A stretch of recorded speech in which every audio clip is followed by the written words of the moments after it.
part of the Press Play Podcast Network. Look up in the sky. It's a bird. It's a plane. This is Jason J. Lewis, the voice of Superman on Justice League Action. This is Mark Wade, writer of Superman Birthright. You're listening to the Krypton Report.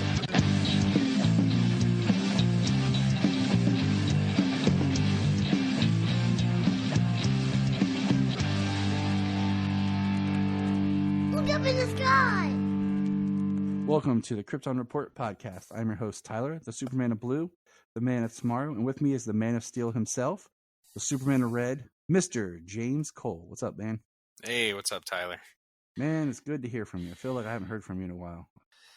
It's not been that yeah, long. Just... I mean, we check in, make sure we're doing good with each other, but some days we just don't get to chat, you know? I know, it's weird. I've talked about this a little bit in the past episode. Or two. I don't know. I've realized that to me, like podcasting with my friends and chatting with you and doing this, it's like therapy, man. It's like therapeutic. It's like a much needed, it's kind of like our version of like guys' night. Pretty much. It's the closest we get, at the distance. Speaking of guys' night, crack a cold one. Zoa. Well, I actually got some margarita. Nice. Yeah. Mm-hmm. I got the Zoa because, Janita sent me to the gas station right before we started to get her one because she's got some schoolwork to finish up. So I was like, okay. Well, then why not? Yeah. Yeah, they're 2 for $4. So this isn't the Zoa podcast, though we would be sponsored by Zoa or Cherry Coke or anyone. I will blatantly take money and talk up your product no matter what it is. I'm not shallow at all. No, not at all. Not in the least. Hey, we got some stuff to talk about, so let's jump into some news here. All right, first thing of news. So Gotham Knights hasn't ended, okay? And we did see Misha Collins' face as Two-Face. That's a moment of silence for Two-Face, because I haven't watched it yet because I was kind of waiting for it to drop on HBO Max. So I could watch the episode without all the CW breaks, Yeah. That's how I plan on watching it. It's one season, a handful of episodes. I just turn it on the background. I've already watched like the first 3. So I'll just turn it on the background while I'm folding laundry or spanking my children when they're, in trouble. Just joking.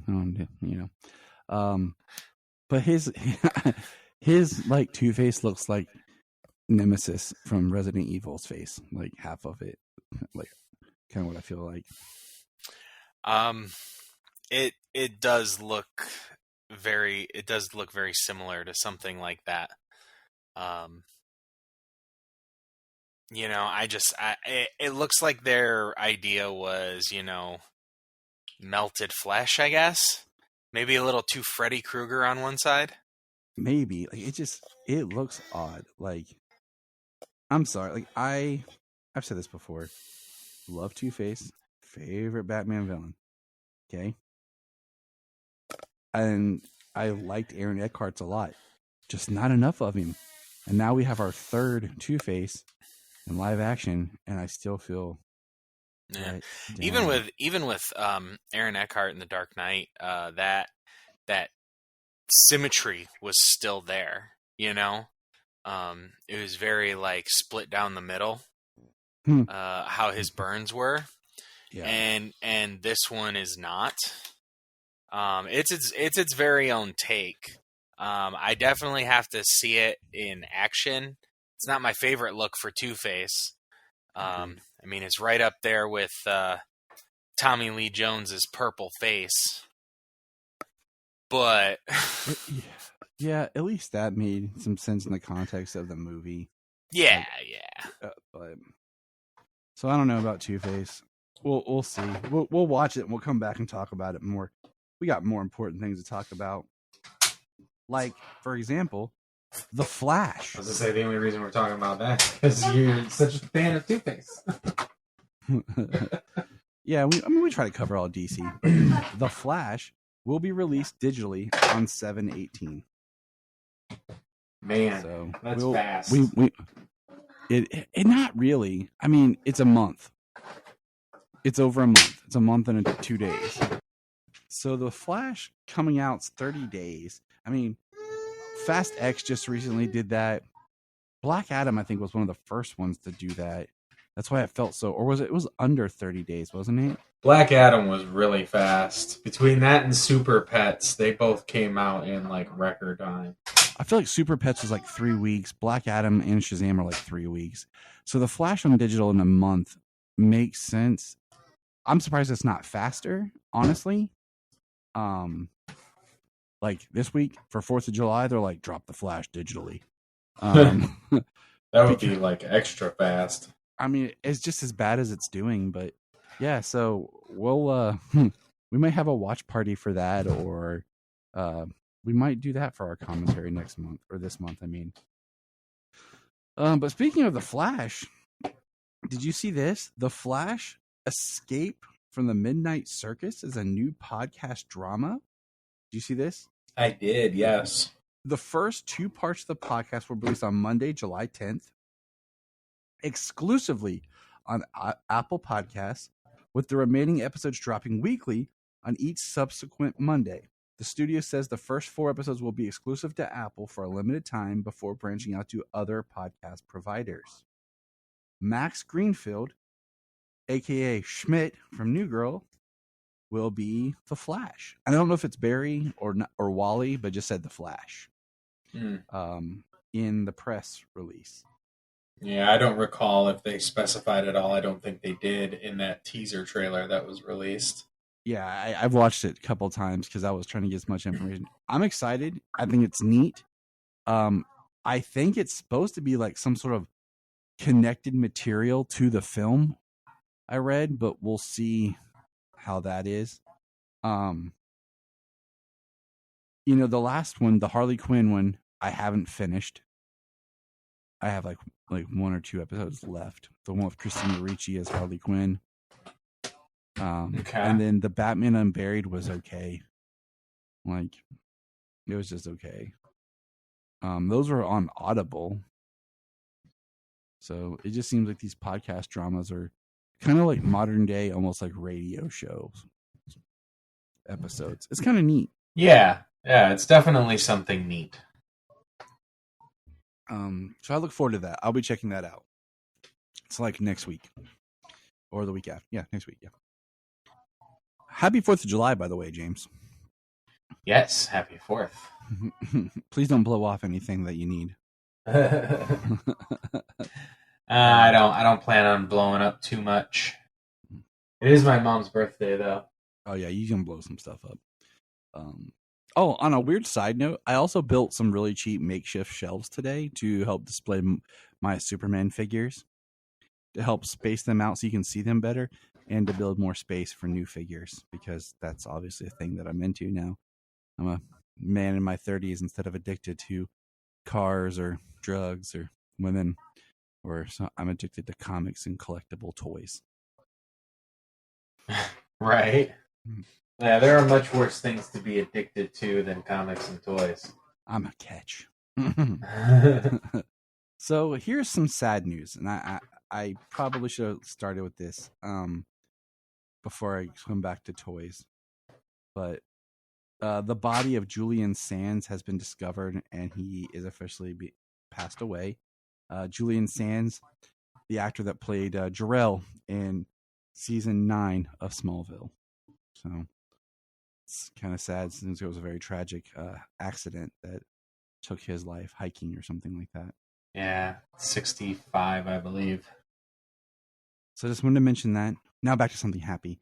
McFarlane is releasing their Action Comics #1 figure. That's awesome. I'm excited. I'm gonna get it. It looks awkward, but I just love the Action Comics 1, because even the Action Comics 1 figure that I supposedly have doesn't completely look like Action Comics 1, because it's got the triangle shield instead of like the shield. So I'm definitely going to get Action Comics #1 from McFarlane. Yeah. Oh yeah. It'd be so hard to find a toy of that one. You know what I mean? Yes. Anything other than a new one. And McFarlane's also releasing Superman and Doomsday for the 85th anniversary. So, those are the two newest McFarlane things that I've seen posted. All right, let's see. Is there anything else, James, news-wise that we haven't talked about? I feel like there's something. Is there something? I know there's an anime trailer for the first DC anime that they announced. There was a line coming. I know you're not going to really watch any of those, but no, but I do. It was a Suicide Squad trailer that dropped today. I know. Yeah, there's only focus on like Harley Quinn and the Joker. I know that we talked about we'll cover Night Terror later on as it hits the app. So we might end up just covering it in the fall as part of like October because it'll all be on the app by then. Yeah, I was going to say I just read the free comic book day one because they're just starting to come out this week. But I feel like there's something else that's bigger. Oh, yeah. Now I remember. We have a new Superman in Lois Lane, James. We have a new Superman. And, James, this is going to make you feel old. Okay. You ready? This is the first Superman that's being cast. Superman that is significantly younger than us. This is true because, the last time Superman was cast, we were about the same age as Superman. Tyler is 2 years younger than me, so that, and you and I are the same age. So you see, you're younger than Brian, and Cavill's 2 years older than us. So that's the same wheelhouse. 2 years is nothing. Now, David here is like 9 years younger than us, so that there's a significance there. But David Cornsweet. I like that. It sounds better than sweat, but whatever. Has been cast as Superman. Now, how are you feeling, James? The only thing I saw him in, the only thing I would have seen him in, I saw a list of some of his projects was Pearl. Yeah, that's what I've pretty sure so far. Yeah, and I'm pretty sure that was a very small part. There's only like 3 people in that movie. So there's him as the projectionist. Yes. Pearl, her neighbor, and her parents. It's pretty much the cast. I did like the projectionist. I mean, I thought he was a good actor with the way that everything was portrayed in that movie. But I mean, that's it. And then, I mean, Lois Lane, I have no idea who she is. Oh, dude, after we get off here, I need you to do this. You just need to go get on Amazon Prime. I know you have Amazon Prime. If you don't, I'll give you my information. Watch just the pilot of The Marvelous Miss Maisel. Because Rachel Brosnahan is Lois Lane. You watch that pilot, something magical will happen to you. Something that one day you have to tell your son that happens to a man when he sees a woman. And you'll be like, yep, sold. I watched the pilot just when I saw that she was on the short list. I was like, okay, I've not seen her act, so I'm going to watch this show. I watched the pilot. Ginny and I are about to finish the 3rd season tonight. Is she Miss Maisel, or yes. is she just... Oh, okay. She's Miss Maisel. Oh, okay. Yeah, so you will get a nice dose of her range, and just you'll immediately be like, yep, I'm sold. Okay. Well, that's great. That's good to hear. That's your homework, James. That's my homework, is to watch it. Yes. Yeah, it's obviously it's an exciting announcement to have something planned, coming, a new Superman movie coming, with very little, especially foreknowledge of who these people are. Like, I'm just like, okay, let's, I'm definitely excited for the movie as it is. So I'm kind of just letting myself roll into what's coming, because I mean, there's no reason to get excited now, because it's like when we got excited for BVS in 2014, and then they just spoiled everything by the time the movie came out. Yeah, don't. You know what I mean? Like, it's just too much just to keep it in the public eye. So I hope we kind of like don't run into something like that for this movie. Yeah, I feel like it's so weird because, like, there's this huge cry for Henry Cavill back and people crying. And I mean, part of that, we're like, well, that never happened to Brandon Routh when Henry Cavill was cast. Yeah, the situation was different, but we didn't have social media the way we do now. I mean, heck, even the way things were going when Man of Steel came out, like, it wasn't as prominent as it is now. So. Oh yeah, I remember reading all my movie news from an actual movie news website. I went there and I scrolled the website and checked out the articles because that's how it was when Man of Steel was coming out. So, I mean, it's a lot different that people can voice their thoughts and opinions now ridiculously fast. So it's a different upbringing. And for anyone who wants to complain about, David looks like a younger Henry. Okay. He looks like Henry Cavill and Tom Welling got mashed together. Great. That means he looks like Superman. I mean, yeah, some of the Henry Cavill him comparison memes I've shared to the group, I think are hysterical. I mean, I'll laugh, but it's not true. I mean, and my thing is sometimes, and this is leading into our next statement, sometimes you just need a clean break and start over with a fresh face up front, because as great as Henry is, he's always tied to everything that came before, and they've tried how many little reboots and changes and tweaks for DC, and nothing's working. So just starting on a clean slate is what I think they should do, which brings me to my next point. I started hearing this, and what's funny, this is one of those things that Brian mentioned to me that he heard someone say and then forgot that he told me that he heard someone say it. So when I mentioned it back to him, he's like, I told you that. And I was like, yeah. And I'm telling you, I'm hearing more people say it. He's like, huh? Is some people online were talking about, are they going to try to retroactively include the Suicide Squad in Gunn's DC universe and making the Superman that Bloodsport shot be the David Corn Suite? The David Superman. Just going to call him David for right now. You know what? I don't see why not. And, my thing, I thought about that, and I was like, okay, well, that means you would backdoor Peacemaker. Well, Peacemaker shows Superman. Well, not enough. I'm like, it shows him from a distance enough that it could still be whatever the new Superman is. It shows Momoa and Flash. Well, the way they organized the Flash movie to be, I'm pretty sure they weren't counting on Ezra sucking, and were counting on him to go forward as Flash in the new films, and Momoa to continue as Aquaman. That was the whole point in the Flash post-credit scene. So I could see a world where that means that you'd probably retroactively then bring you would almost, if you did something like that, that means you would bring Shazam and Black Adam with you as well. And is that something you want to do, or do we just want clean slate?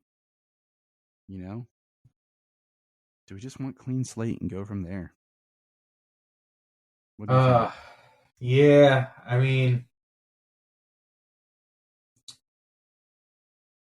it's the thing, with the it's I guess it's complicated when you talk about us as fans, because we can see that characters are the same person from Earth to Earth, and some are different. You know what I mean? But when it comes to the general audience and all the baggage that comes from beforehand, I mean, possibly, maybe,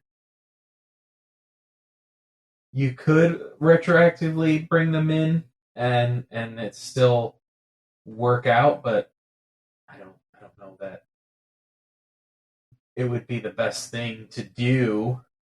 I mean, we have talked about a clean slate, kind of a total break. But if the idea is to incorporate what's coming, or are they just waiting to see what sticks before they launch the new stuff? You know what I mean? Right. And I'm just kind of like, yeah, we'll see. Okay, so think about this. 2006 was Superman Returns.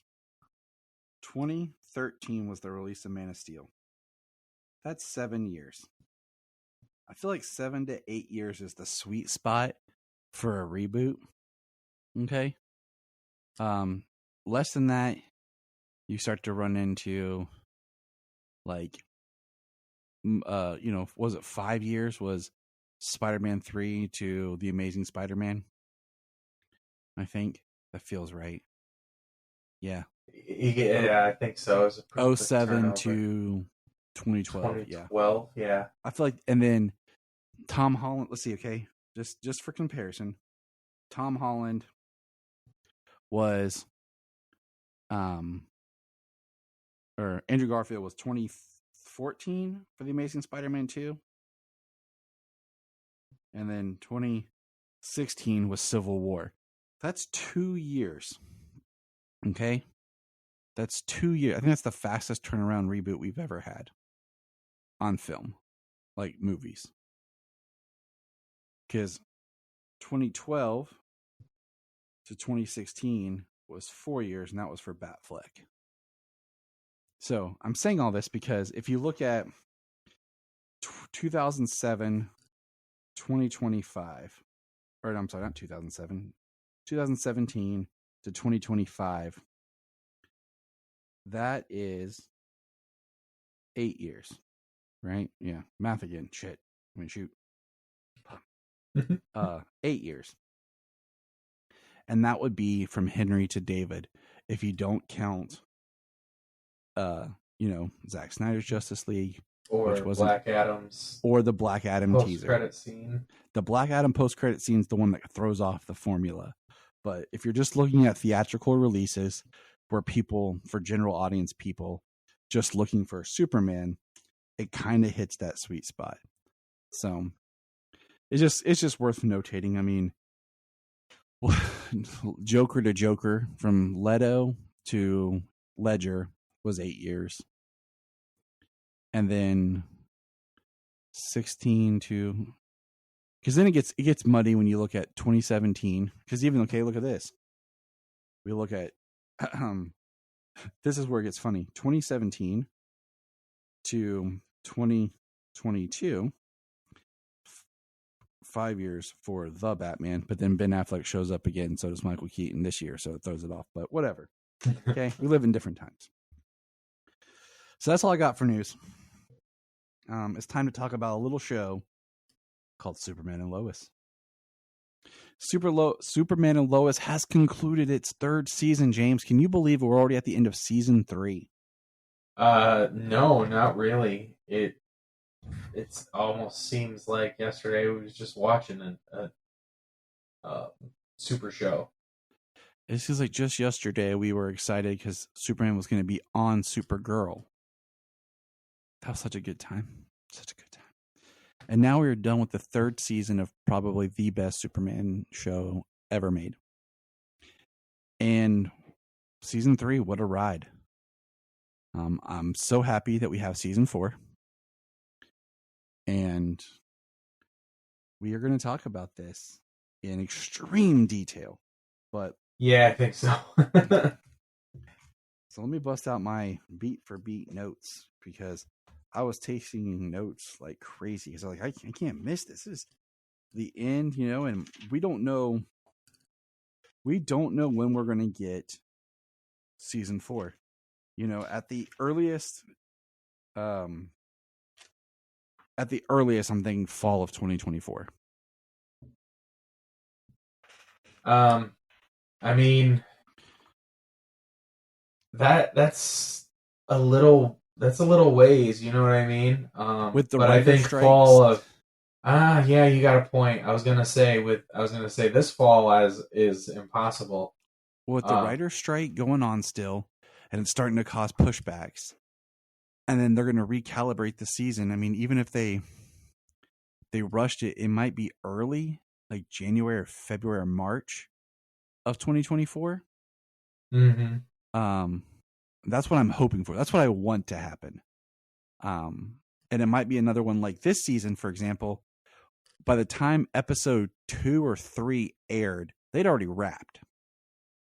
So they're already done filming it. Yeah. It might end up being one of those where they start airing while they're finishing production, you know, and we go back to one of those cycles where it's like an episode, a week off, 2 episodes, 2 weeks off, you know. It might end up being like that, even though it's going to be 10 episodes. Right. Well, let's hope if it gives, let's say we're looking at, you know, a full year before it drops. And if you're talking fall, that's over a year. Yeah. I mean, they could be well on into production before it even drops. And hopefully we won't look at something like that to kind of destroy the momentum of the final season. Because this season has been the best when it comes to airing the episodes. Yes. There was hardly any delays, and if there was, it was 1, maybe 2 weeks. I think there was 2 times where it was like a 1 week delay. And you know, it definitely, we've talked about before where other CW superhero shows screwed up on the 3rd season. Arrow, especially. Flash 3rd season wasn't bad. I rewatched it recently, and it starts to have some things, but it's not bad. And Supergirl season 3 was great. So this season 3 was great. But we knew that they had talked about that this season was going to end on a cliffhanger, and they structured this season beautifully in the sense that if they hadn't got a 4th season, there would have been a huge fan outcry. Absolutely. The fans would have lost their mind.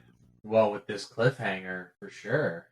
Much like Janita lost her mind when she figured out what was happening, and she looked at me with big eyes. Oh, yeah. Jamie lost her mind, too. She was like, no, tell me there's another one. Like, no, that's it. Like, we're stuck now until friggin' season 4 starts.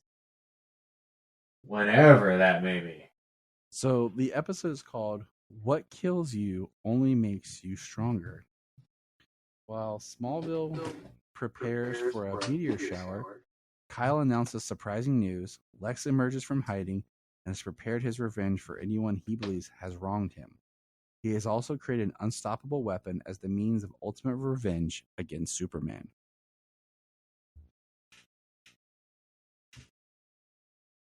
Well, that was pretty apt synopsis. Yeah, the other one I found was really small and really crappy.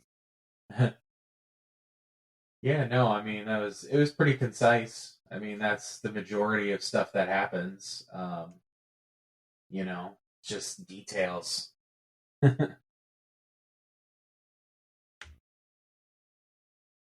So, the episode starts with it's 32 days since Luther got out of jail. Sam is dating. It's summertime now, but everyone still wears a jacket and looks like it's in fall. That was my favorite. And the greatest shorthand for any writer ever to show a woman is if she wakes up in the morning and immediately runs to the bathroom and throws up at the smell of food. What is that, James? Oh, it's morning sickness. And what does morning sickness mean, James? She's pregnant. She's pregnant. And who is she, James? She is Chrissy Beppo. So, Kyle, buddy, got some advice for you. Snippity snip. Okay? I'm just saying, buddy. You need to lock that down, but Chrissy is pregnant with Kyle's offspring. An interesting, easy way to write these characters off. And then, so we have that awkward, interesting conversation between Chrissy and Kyle about they're going to have a baby. How did you feel about that, James?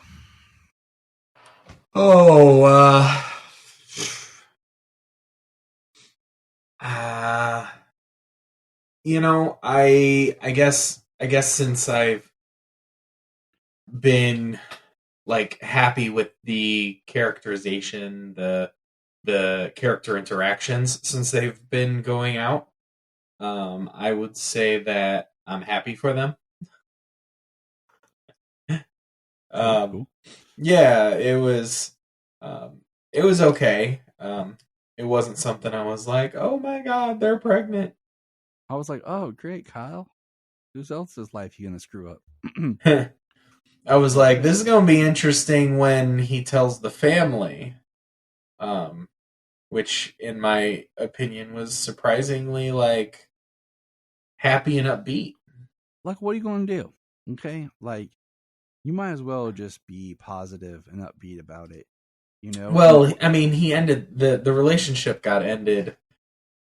2.5 years ago. They found out about the cheating in the first season. So the entire third season, the entire second season. Well, they found out in the second season. Was it the second season? Yeah, at the quinceañera. I know it's been that long, James, but it was in the second season. Well, I haven't rewatched them, so I just couldn't remember if that was if that happened in the first season. I thought that happened in the... No, it's because the first season ends like in the happy barbecue where we're all like, man, we like Kyle. They didn't do stereotypical man things. And season 2 rolls around, they're like, there he goes. Kyle was out cheating. Man, they did that stereotypical drunk man things. Gotcha. Dang you, Kyle. Okay, well, so yeah, season and a half. And I mean, that also time, however much time goes. Has passed, yeah. So we, and meanwhile, so we have the scene where Kyle tells, like you said, the family, and they're upbeat, and we find out that him and Lana had always talked about she wanted a third child. And that's not going to happen. Or is it? But I kind of laughed at Jania, like they want Lana wanted a third child. She didn't take care of her second child that comes and disappears on the show. It just randomly disappears and no one's watching. Yeah. So how you gonna have a baby? It's messed up. Well, I mean, they certainly were not in the place for a baby when we dropped in on them in the first season. Oh, no. But, so while we have Kyle and Chrissy discussing that they're going to have a baby, Lana gets asked out on a date. By who, James? By John Henry Irons. Yeah, huh? Yeah, buddy. Yes, they do. And then, moving on, like I said, we got beat for beat notes, basically. Sam Lane comes to John Henry and says that the DoD is going to buy more tech from him, and basically they're going to exclusive contract, and he needs to move to Metropolis, and they drop the name of what, James? Steelworks. Nat Steelworks. says they can finally open Steelworks. And that Nat could go to the DoD Academy, where a certain someone just enrolled. Mateo. Yeah, Mateo. I like that little bit of continuity with Mateo coming back. I think it'd be kind of cool if Mateo turns around and came back, in a guest appearance in some way down the line. And then we found there's a meteor shower in Smallville. That's never good news, James. I was like, well, I think it's being able to see a meteor shower from Smallville. Yeah. Who cares? It's not crashing into Smallville like we're used to. It doesn't matter, dude.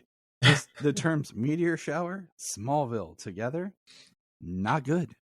Yeah. I mean, it brings up a whole mess of stuff.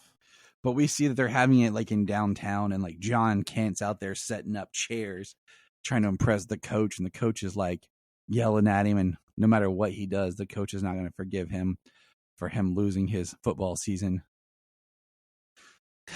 Coach is kind of a jerk, but I guess I get it, you know? Like, kids mess up, man. They're teenagers. Move on, dude. Yeah, he was a jerk to him this episode. I don't know. I don't blame him because it is a big. It ruined the whole season. It's not like it just. Hurt John and his family. Like, it hurt a lot of people who were innocent in the whole thing, who were just doing their best. Yeah. In something they enjoyed doing.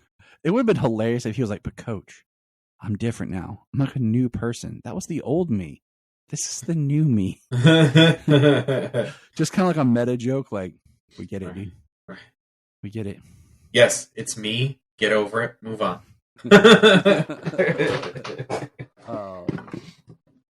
But then we get Chrissy, Clark, and Lois in, what do you call it?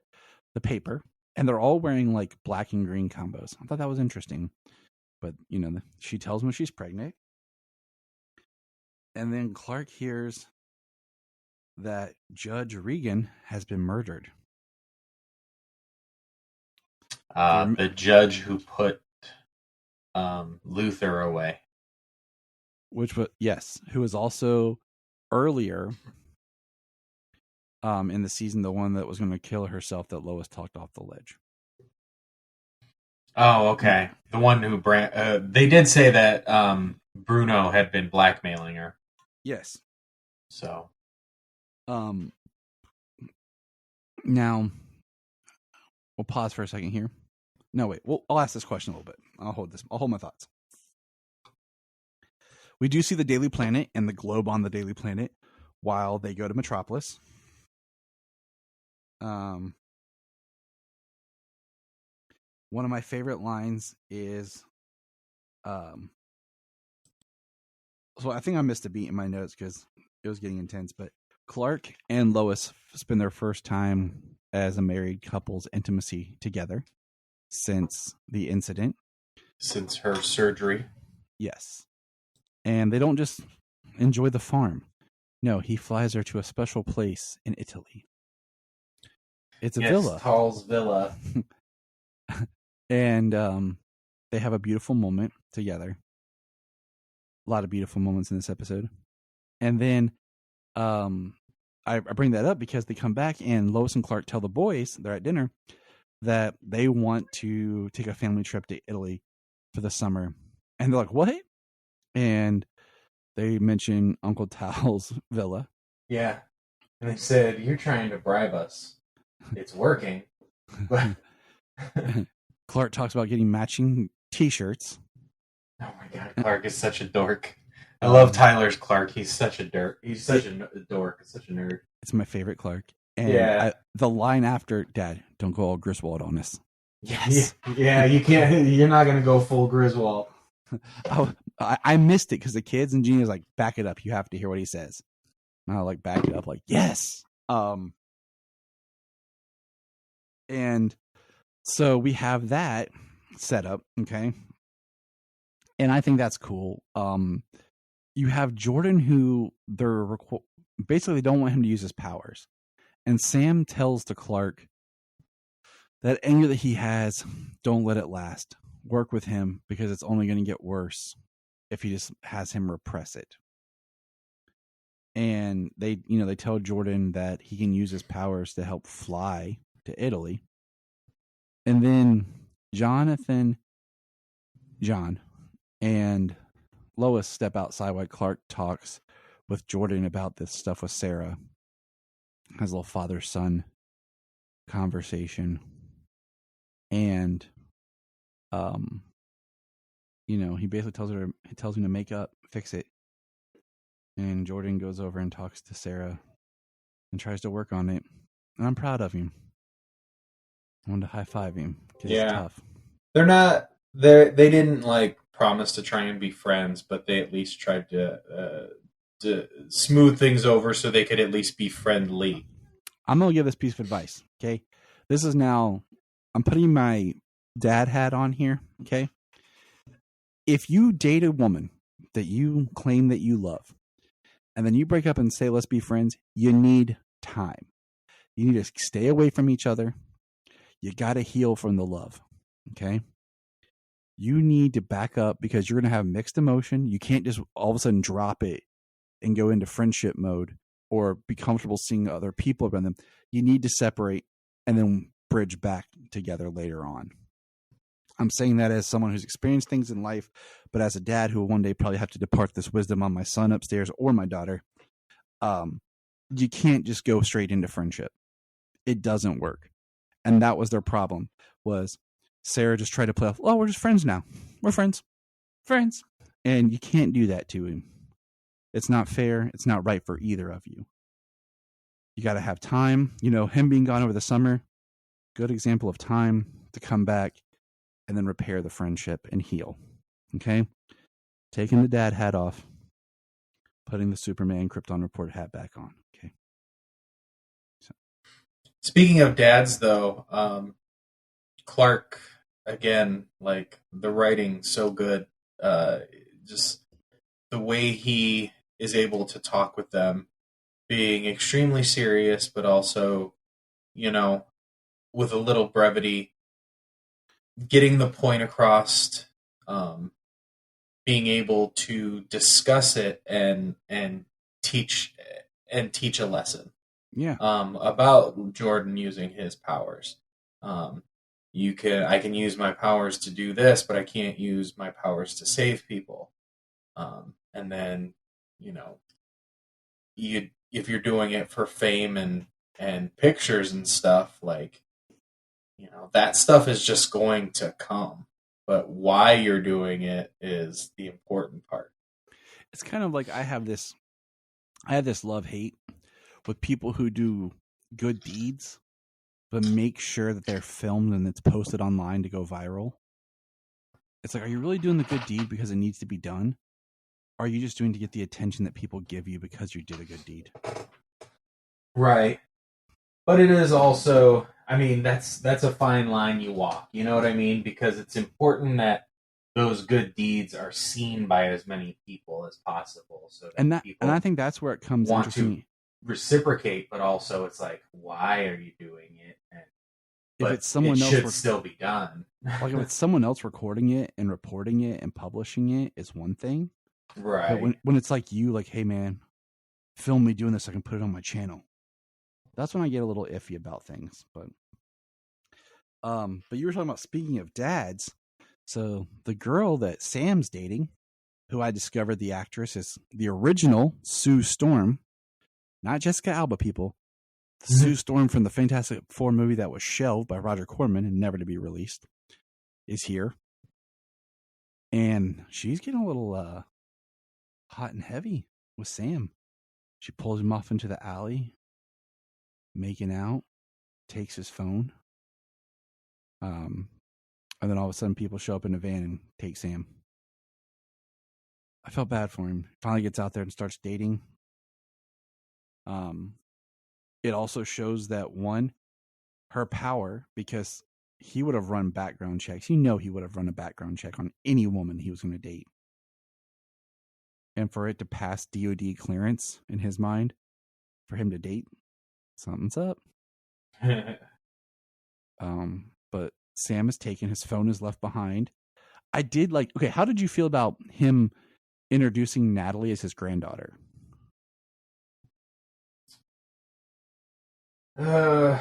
You know, it's, I believe a lot that family is not necessarily the people you're related to. I don't got friends. Yeah, I got family. All right, Vin Diesel, calm down. You know, if you say family 6 times in a mirror in the dark, Vin Diesel appears. Because it's all about family.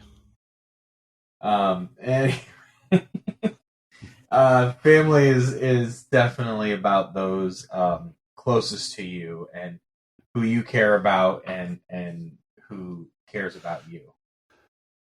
And I wrote a line in a script once. The line was the family of bond and the family of blood. And my teacher was like, I don't understand what that means. And I was like, the family of blood, the people you're related to, and the people that you bond and love along the way that you make family. How hard is that, Teach? Yeah.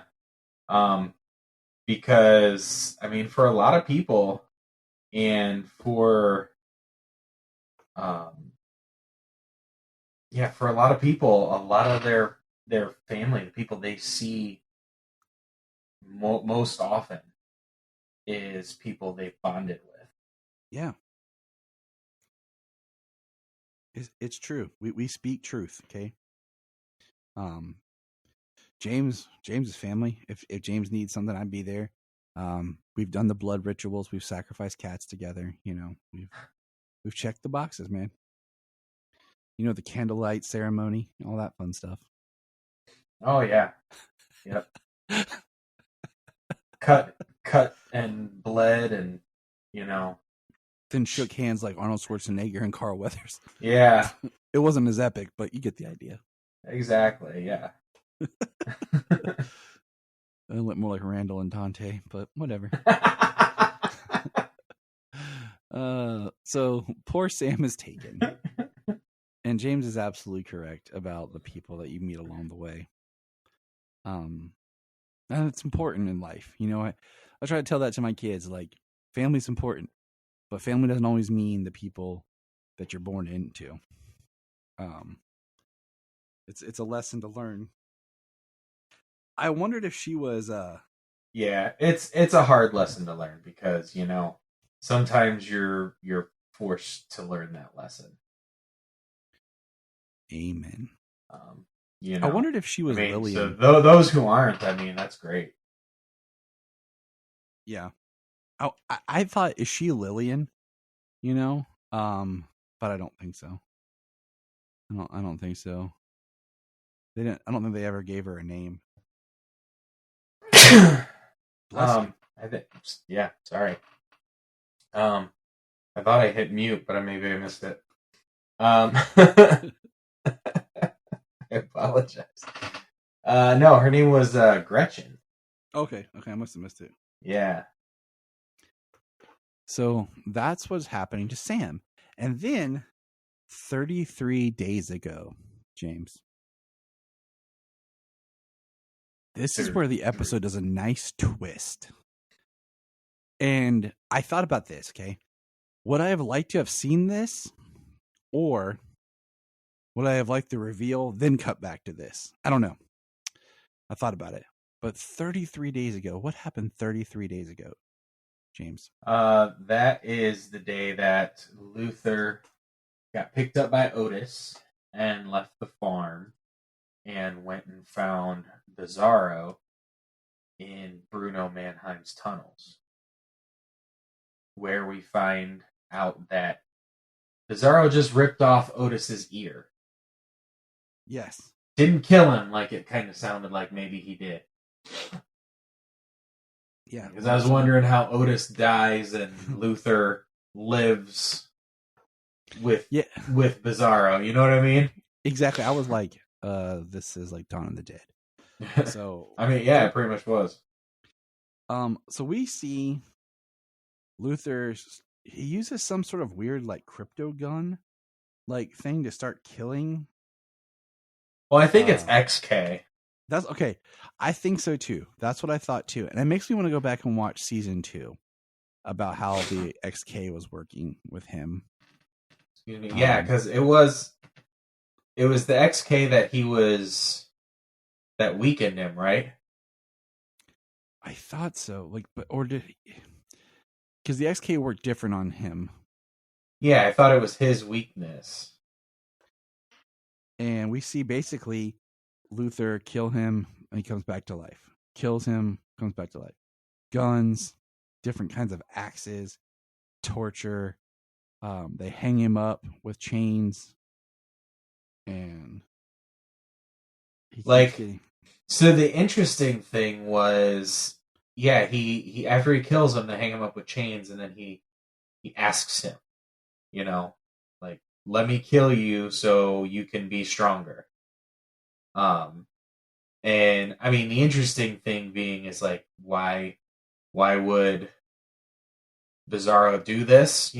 Why would he, when he was kind of like hero-ish when he died? I mean, I equate it to the fact that he died, straight up died, and then came back to life, and his mind was not right. Yeah, I think between being dead, coming back, and the idea that, like, in the comics, Bizarro goes bad back and forth for one reason or another. When I thought we were going to get like more of the zombie kind of classic Bizarro here, at first. And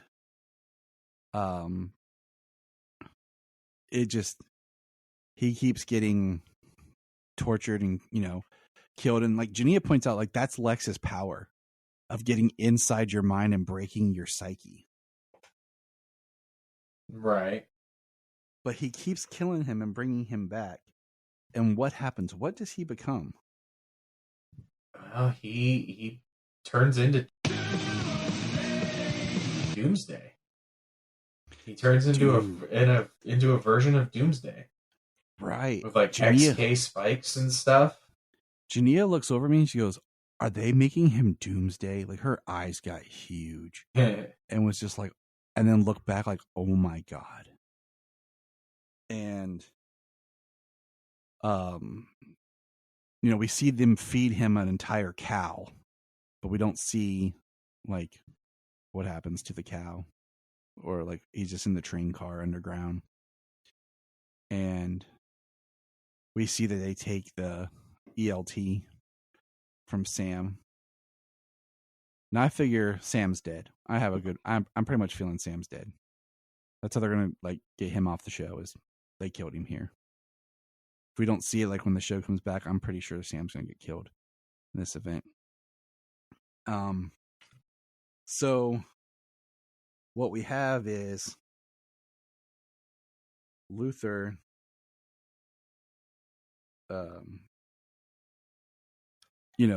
this is, I put in my notes, like, this is what happens while you do those episodes without a lot of superpowering, just drama, so you can save your budget for this. And this is the cliffhanger right here. The last few minutes of the episode, we have Luthor show up at the farm, and Superman shows up at the Kent farm, and Luthor signals for Doomsday, and it's a epic battle. Yeah. The one thing that gets me about this Luthor is just like how it is very Luthor, you know what I mean? It's how freaking arrogant he is. Like, I told her that I was innocent and shit, you know what I mean? It's like, I told her, so she should have believed me when she was following the evidence. It's like that's it. Like, she stole it. I told her, she should have believed me. Like, it doesn't matter anything else. His word was all that was necessary. And I need, for me to, on this Luthor, like, I really need some like flashbacks in the next season to see him before he goes to jail, just to really try to figure out this Luthor, because right now he feels like such a different version of Luthor that I haven't really connected in my mind that he is Luthor, if that makes sense. Yeah, so he's only been in 2 episodes, and they've done everything in their power to try and make him like the most menacing and manipulative and scary without doing much. You know what I mean? Yep. And it's certainly to another level. So what did you think of the look of Doomsday when he showed up? Like, he busts into the barn and comes walking out in the fire, and you just have Clark hovering Superman hovering there. What did you think of his look? Well, it's funny you brought up Nemesis from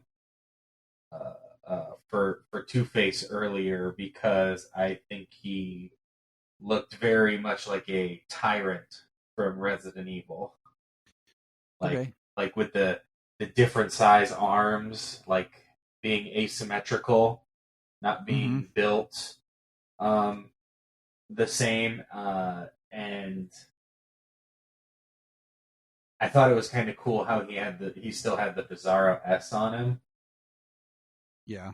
And then the XK spikes were something interesting and unique. I think it was I liked his look, except for his face. His face looks a little weird and wonky. I really like the face of still the Smallville Doomsday. Yeah. Because I think it looks more like Doomsday, but this one I like the size. It's big enough without being too big. You know what I'm saying? Yeah. Like BVS, a little too big. Okay. This Doomsday, man, it works. And he shows up in the barn and he's got the XK spikes and he's just hulking. Yeah. I thought the very last shot of him looked really awesome when they're on the moon, charging each other. Doomsday almost looks like stop motion. It almost looks like something physically being used.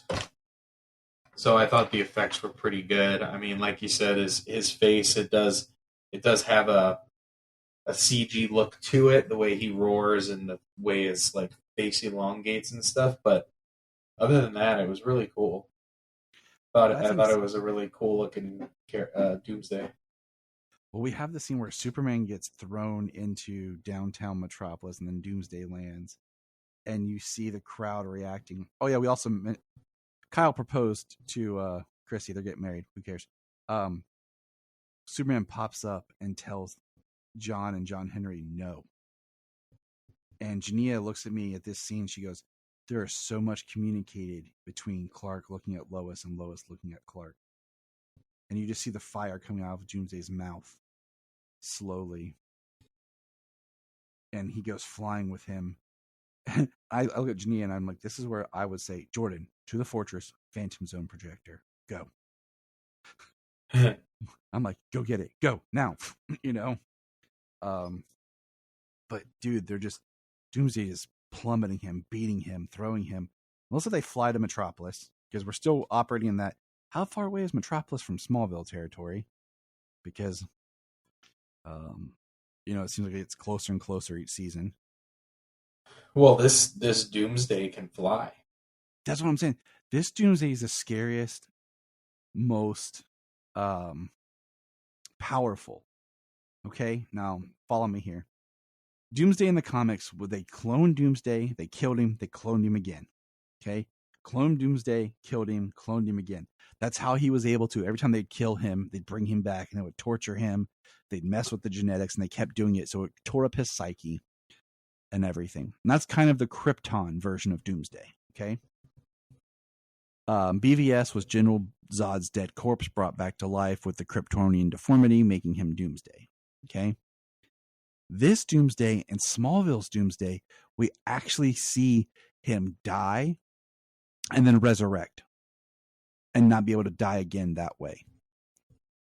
So this Doomsday, we are seeing, as we see here in a moment, when Clark impales him, he dies, and then he gets up because he can't die like that again, and he's back.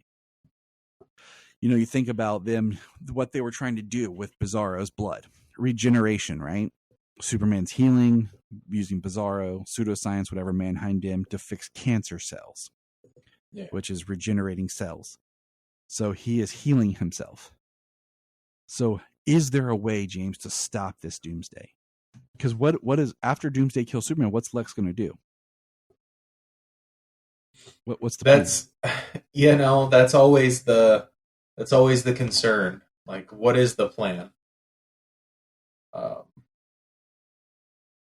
And are we going to see the death of Superman? Do you think we are? Hold that thought. Okay, once we finish how this ends, we'll talk about what our thoughts for. And I'll tell you my theory here. I'm actually I got it playing as we talk. Just the last 10 minutes here. He uses, his freeze breath on Doomsday, and then we see Doomsday starting to use his fire breath. So this Doomsday is more powerful because he regenerates right there, but because he's coming from a Kryptonian host, instead of being, the way they do it, he has the heat vision or cold vision, and he can fly. So he is, that's something we've seen more recently where Doomsday has more of standard Kryptonian powers. We see Jordan can still hear and see what's going on. Now, this scene here, Clark, he drops down. He's telling everyone not to worry. He thinks Doomsday's dead. But then slowly Soundgarden starts to play. Blow up the outside. Guess what song Solomon put on his playlist and was playing with his Doomsday and Superman toy, too? This song. Yeah. Dude, he loved it, man. Like the song. And he sat and watched this part with me and Jania. His eyes as wide as mine and Jania's as we were watching Superman Battle Doomsday and everything right here. Solomon, actually, he's here. Hi guys. I love this battle, by the way. This was a great battle. Sayla's here too. We're watching it with me, but we're not really watching. We're trying to look for monsters. We're trying to color their fireworks. Okay, yeah. So Superman goes flying up the building, and Doomsday takes him down, man. Like, they go down underground. He's beating him. I mean, it's brutal. Yeah, he's doing some two-handed smashes. Now, what did the XK do for regulars like Superman? I don't really think it had much of an effect on him. Crap. Because the effect it had was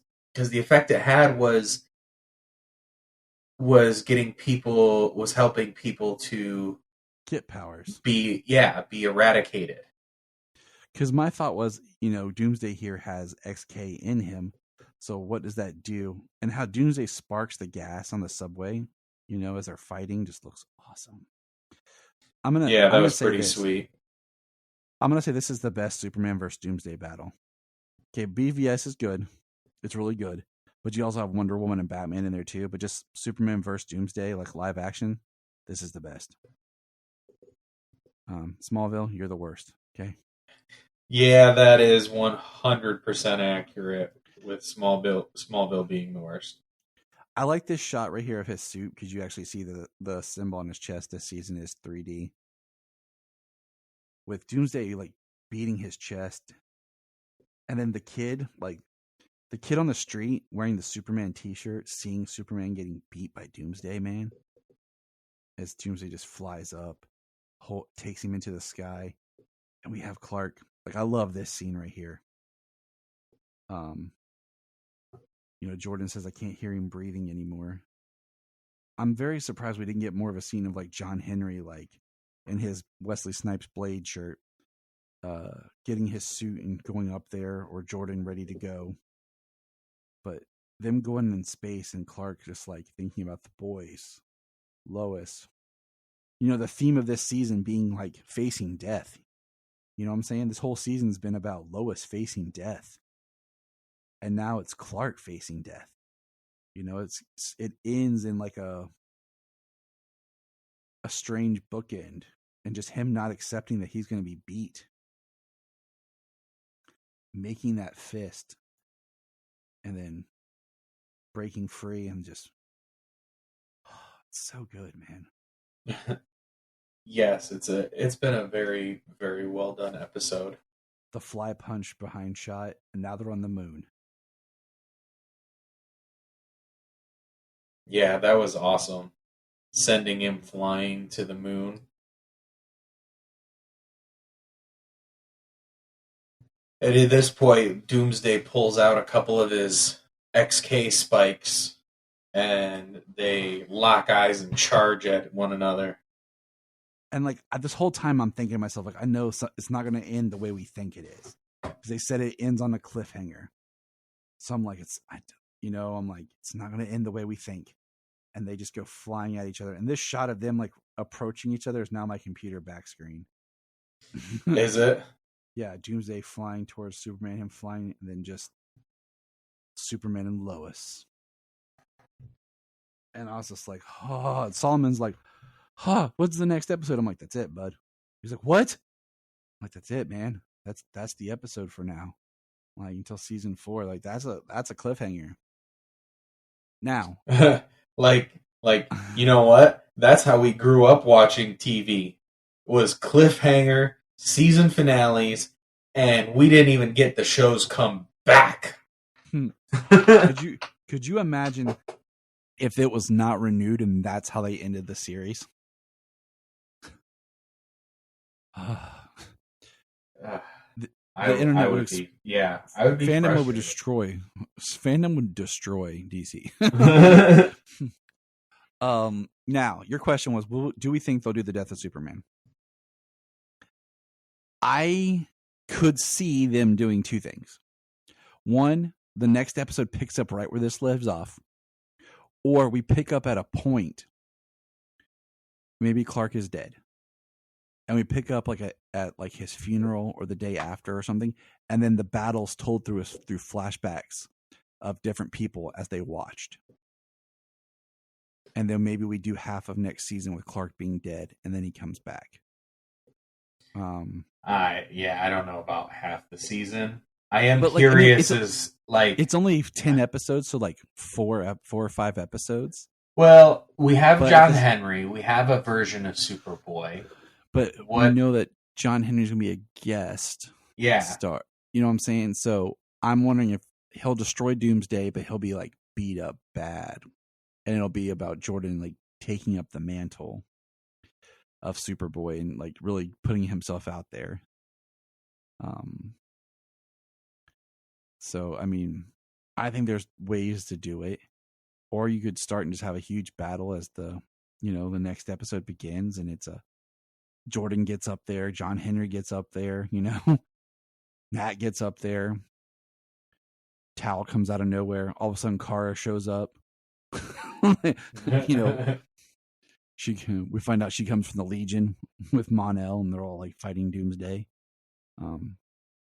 I'm very interested to see. I mean, they have a way of subverting our expectations, telling us what they're going to do, but then us not believing it. I mean, the fake out when Doomsday showed up. Yeah, the fake out when Bizarro showed up. That's what I mean. Beginning of season 2, like I've been on record saying how that was just it frustrates me that that's a fake out like that, because it's a Doomsday introduction, and the containment suit is much larger than people, and Bizarro is the same size as Tyler, and he's just the same size as people.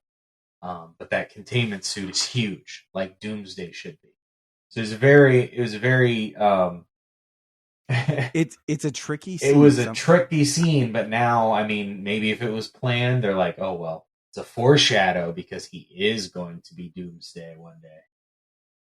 I'm watching the scene now, okay? And when he first comes walking out, yeah, he looks huge. Mm-hmm. But as that battle goes on, like I'm watching it right now. So as the battle goes on, he gets normal sized. Like that's what I mean. Like it was a fake out. It was, at the time, it was very much like, aha, look, you think it's Doomsday, but it's not. It's like there's like 2 shots of him looking massive, like big, but it's just it's tricky camera work. That was what you know what I'm saying? But the fact, like we said, like it's planting the seed, it's showing us something, and it's building, and then they paid it off here in the 3rd season. So it was Doomsday, just it went by Bizarro, you know? Yeah. I mean, I guess when you look at it as a whole, I mean, it's an interesting foreshadow. You know, and that's what they do so beautifully on this show. So yeah. I have a theory how he'll defeat Doomsday. Do you want to hear it? Yes. This is the Doomsday built from Bizarro. Bizarro gets weaker by our sun. They're in space. I think he's going to throw him into the sun. And he'll just his cells will just eradicate and burn up before they can regenerate. Mm. That's the only thing I can think that makes sense.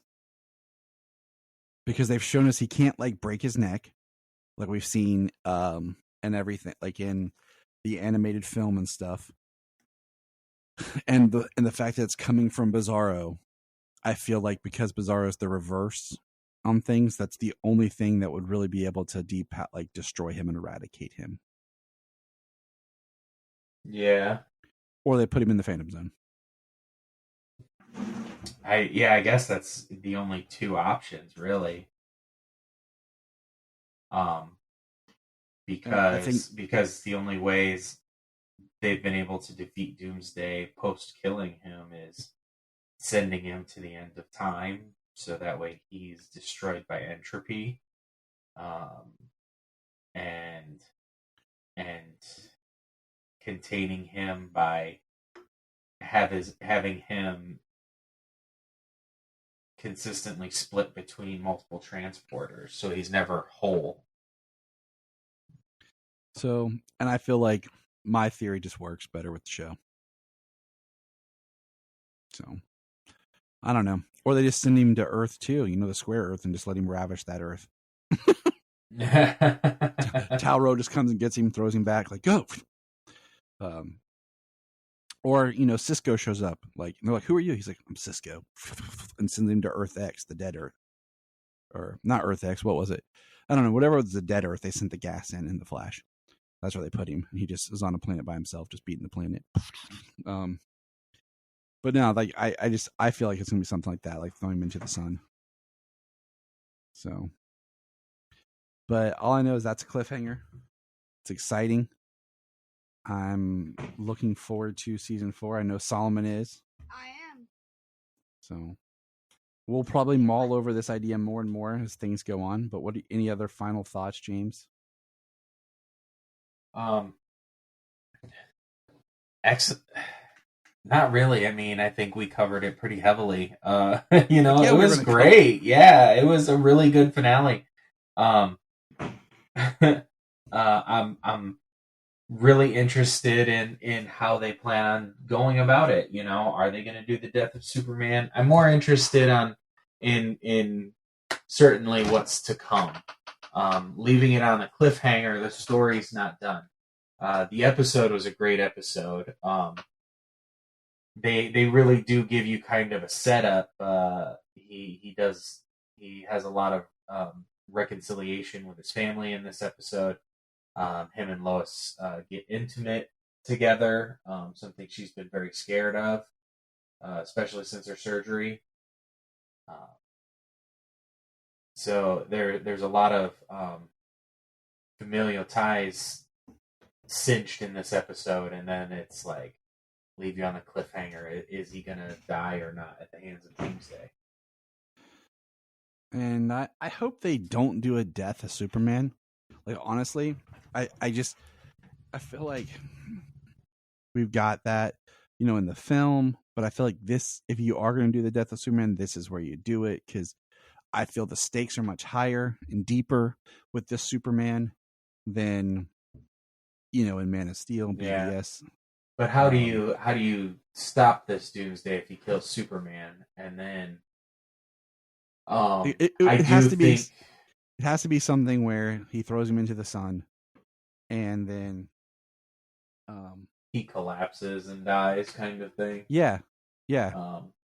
and then falls back to Earth, kind of Right. like, you know, Superman Or- Returns type thing. Yeah, maybe he takes one of those XK spikes through the chest, and but he's able to launch him off with enough force before to send him into the sun before he plummets back to the planet. Because I or could see a whatever. really good scene of like Jordan, like him falling, and Jordan flying up there and grabbing him, and with the XK inside of him, maybe like we do something where he's stabbed with XK, and he's falling. Jordan saves him, but he's depowered, and they're waiting like we had before. Like he's got to heal. He's not healing.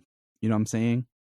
And he's in a coma, and I mean they think he's dead, but I prefer them not to do the he's dead route. Yeah, lots of different ways to like take him off the board, I guess. I do think it is kind of cool. Like I said, they have a Steel and a Superboy in there. I mean, it would be interesting if they did somehow do a Cyborg Superman, if they kind of went a Reign of the Superman route as a small storyline. I mean, that's a way you could have Tyler there and not be him. You know what I'm saying? Yeah.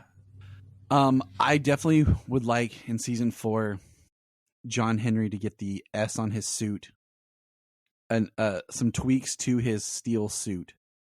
I want the cape and I want the S symbol crest on him, and I want Jordan to have a proper suit. And I feel like this is the best point to do that. So, Yeah. Our thoughts? Well, with all the subverting of expectations and things, I really, really wonder what their plans are, what the end game is, and how they plan to get there. And if season 4 is good, if I wanted 5 seasons, and 5 solid seasons.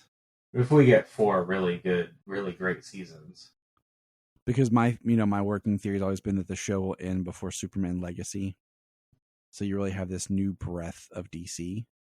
And with the writer's strike holding everything back, I wonder if we'll just get one more season. But if it's one really good season, okay, you know what I'm saying? All right. But it's a great show. It truly is, and we are lucky. We are so gifted to have it. So, but that is our thoughts right now. We will be mulling that over for a while as we think about Doomsday and comics and Superman and everything that there is to go. And we will be back with a new super show that is coming to you. So it's fun to be the 4th show that we're covering on this podcast. New in Superman land. Well, what a time to be alive, because before this, there was nothing. Before these 4 shows, it was a dark age. Before time began, there was the cube. Yeah. So, all right. Thanks for listening. Check out the Krypton Report. All of our social media. James and I will be out fighting crime, saving the people of Metropolis from forces of evil. So remember, look up in the sky. We just want to say, if you've enjoyed this podcast, please check out other podcasts on the Press Play Podcast Network. Hello, Brooks here with the Books with Brooks monthly book club podcast. Here's how Books with Brooks works. We read one book a month, and then we talk about it. Classics like Stephen King's The Shining, debut novels like We Are the Brennans by Tracy Lang, and tons of other compelling, life-changing stories, one book and 1 month at a time. So come read along with us, and then listen in. Before we start this episode of Krypton Report, I want to take a moment and just give a shout out here to our Patreon. I know what you're thinking. Gosh, everyone's asking for money, and I get it. But our Patreon is only $1. $1 a month that helps us keep the podcast going. And what we do is we try to find interesting shows and topics and whatever we want to talk about. We've done, as of this little thing, our last recordings were on the Scream series. Brian and Tyler, that's me, do our own show where we record in the car, and it's kind of funny. And we talk about pop culture or whatever is going on. We also have the Supernatural podcast we've been reworking. It's taken on some time just because of life. But we do movie commentaries as well. It's something that James and I have done, what we used to do on the main show that we've started doing here. So for $1 a month on our Patreon, you can get those shows. There's at least 4 a month. Also, there's my movie pitch show that I do. But also, what we want is if you're a Patreon, you can come on. You can come on the main show if you want. Or if there's something you want to come on and talk about, we can do it as a Patreon special. So all I want is for $1 a month, think about chipping in, joining our Patreon, and you have a voice to be a part of things. Follow the link in the link tree or in the show notes below, patreon.com/Krypton Report. If you are like Tyler and James and can't get enough Super Talk, check out these other podcasts. Digging for Kryptonite, Supergirl Radio, The Last Sons of Krypton, the Superboy Legacy Podcast, All-Star Superfans, Superman the Animated Podcast, The Aspiring Kryptonians, Always Hold On to Smallville, The Geek of Steel, and Truth, Justice, and Hope. Remember to check out Krypton Report on all social media platforms. Go to linktree.com/Krypton Report. You find all of our report. This is Dan Jurgens, and if you want to have a good time, keep listening to the Krypton Report.